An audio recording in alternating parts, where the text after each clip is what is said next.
কি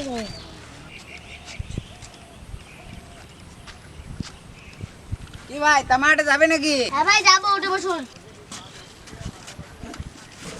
একটু দাঁড়াও দাঁড়াও। কি হয়েছে? তোর সামনে দাঁড়ালে কেন? দাঁড়াবো না মানে তুই এখনই বলে টমাটো যাবো না? কেন, তুই কি যাবি? হ্যাঁ যাবো। ঠিক আছে, তাহলে 500 টাকা দিতে লাগবে। তুই পাগল হয়েছিস নাকি? টমাটো থেকে মাত্র 10 টাকা ভাড়া, তুই 500 টাকা চাচ্ছিস? আরে ভাই টমাটো যেতে তো 10 টাকা লাগে, আপনি 500 টাকা চাচ্ছেন কেন? ভাই তোমার জন্য 10 টাকা আর ওনার জন্য 500 টাকা। কেন?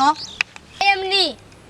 এই হ্যাঁ, যাচ্ছিস কোথায়? না না, আমাকে বলে যেতে লাগবে কি জন্য তুই 500 টাকা চাচ্ছিস আমার কাছে। আরে যেতে হলে যা, নাহলে সামনে থেকে সরে যা। তুই যদি যাস তাহলে 500 টাকা লাগবে। না না, ও চললো, ওর কাছে 10 টাকা চাচ্ছিস, আমি চলবো আমার কাছে 500 টাকা চাচ্ছিস, আমাকে তো বলেই যেতে লাগবে।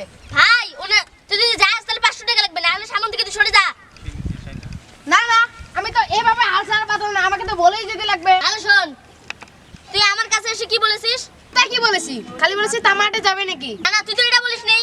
তার আগে কি বলেছিস ওটাই বল। ও কি বলেছি? আমি তো এটাই বলেছি। তুই প্রথম থেকে বল। আমি বলেছি ওই টমাটো যাবে নাকি? তুই বলেছিস ওই, আর ওই দাদাটা কি বলেছে? বলেছে যে ভাই টমাটো যাবে। দেখ ভাই, আমরা টোটো চালাই দেখি, আমরা কি মানুষ না? আমরা কামাই করে খাই, কোনো চোর ডাকাতি করে খাই না। এরপর থেকে কোনো টোটো লাগবে এলে সম্মান দিয়ে কথা বলবি। ঠিক আছে, উঠে বস, 10 টাকা দিস। ঠিক আছে দাদা, আমার ভুল হয়েছে, আমাকে ক্ষমা করে দিবেন।